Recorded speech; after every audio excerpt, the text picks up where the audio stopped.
I'm Trevor Williams with Global Atlanta, and we're here with Ambassador Urs Ziswiler of Switzerland. Mr. Ziswiler, thank you so much for being here. It's my pleasure. Why don't you just explain to us what brings you here today to Atlanta?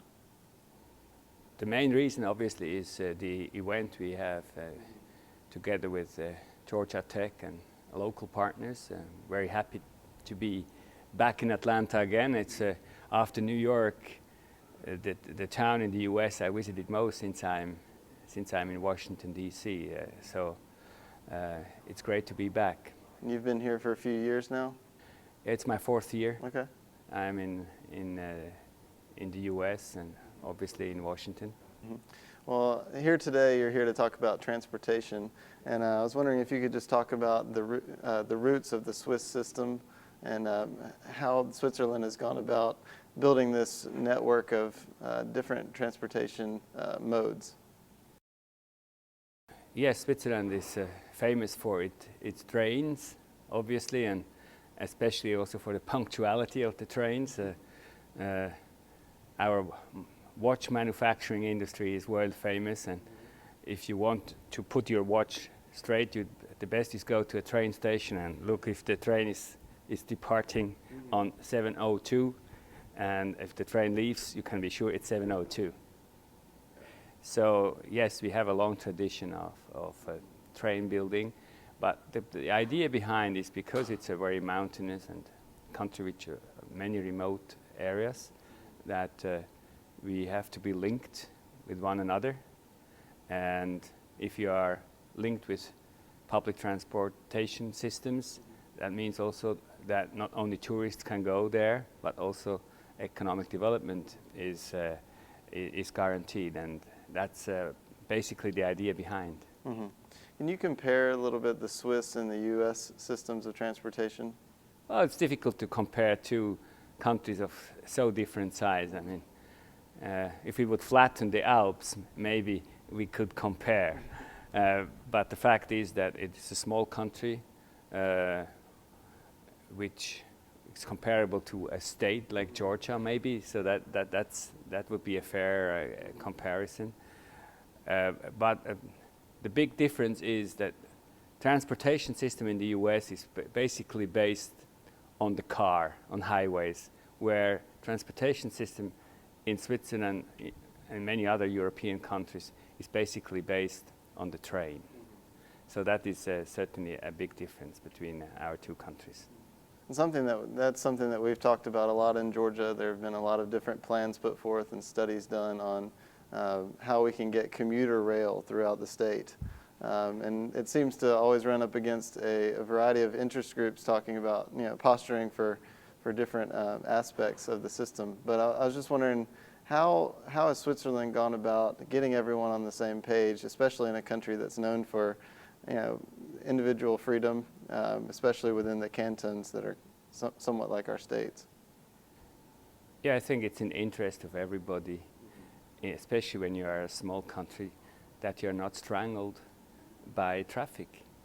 And when you look at the referendum which asked the citizen to decide if he wants the freight on the trail or on the truck, and he decided we have to put it on the rail, because otherwise we will have in our alpine valleys we will have bottlenecks, lines of trucks who cannot pass. So it's a better idea to put the freight on the rail, and there we have something in common. I think here a lot of freight is also going on the trains and on the rail, but we have a popular decision. We do not want more roads, we want more trains, and that's why we are building the biggest tunnel in the world, another one under the Alps, with the idea that the transport has to go onto the rail, away from the roads, because otherwise we are strangled in our small alpine valleys. Does this have to be a public initiative, you think? Does the government have to kind of take the leading role? Does it need to build support first from the people and then start with the investment? How does that work? It needs both. And as the word public transportation says, without public support, that means by the government and finally by the population, and in a direct democratic system as we have it, it's the people at the end who decides. Public transportation can only be financed at the origin with a strong public support, because it's a long-term investment.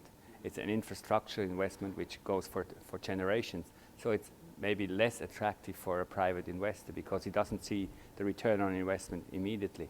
So it is ideally it's a private-public partnership, but the original push has to come from the public side and of course supported by the people.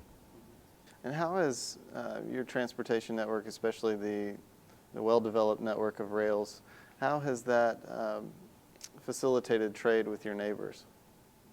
Yeah, we are in the heart of Europe, and basically the south-north transit goes through Switzerland. That means France, Italy, and Germany are linked through the Alps, and a lot of that transport goes through Switzerland. So it's in all our interest as well to have not only this transport going through Switzerland, but the best way. And we think the best way is on the rail and not on the roads, because otherwise we just would have one traffic jam from Germany until Italy.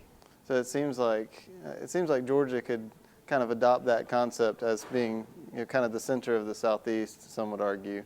Do you think that's something that can be applied? Well, I'm always hesitating to teach lessons to others. Everybody has to define his own system based on his own history. But certainly, Georgia, as many other parts of the U.S., would be perfectly well it would be perfectly well to use a rail system because it's a relatively easy geography. It's flat. If I compare how much tunnels we had to build to have our rail system, it would be much easier in Georgia. And I mean, we are in a time where environmental friendly and environmental policies is so important, climate change and everything.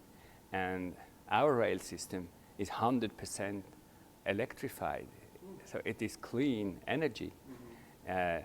And we are taxing heavily the road traffic. On a gallon of gas, you pay $3 taxes, and part of those taxes are used to build train systems. And that is not only a government decision, but it is a popular referendum decision to have it done like this. So because it makes sense for the average citizens to do so. So how would we, in an area where we're not accustomed to trains, how do we go about building that groundswell of public support? I mean, a $3 tax on gas seems like it wouldn't go over too well here. Well, it takes time, it takes conviction, it needs politicians who come to the conclusion that it's the most cost-efficient, environmental friendly system, and of course you cannot change it from one day to another. But I think it starts as well in the United States, and especially in the big towns. If you stay hours and hours in traffic jams, maybe you come to the conclusion that's not the best way to handle traffic. And especially mass transportation in towns are much more efficient if you use efficient public transportation. I give you an example. Zurich, our biggest town, 58% of the households do not own a car. Not because they cannot afford to buy a car, but because they use the public transportation system. It's much faster. They would not find parking spots and etc. So they use the tram, the bus, the metro, the S train, etc., etc.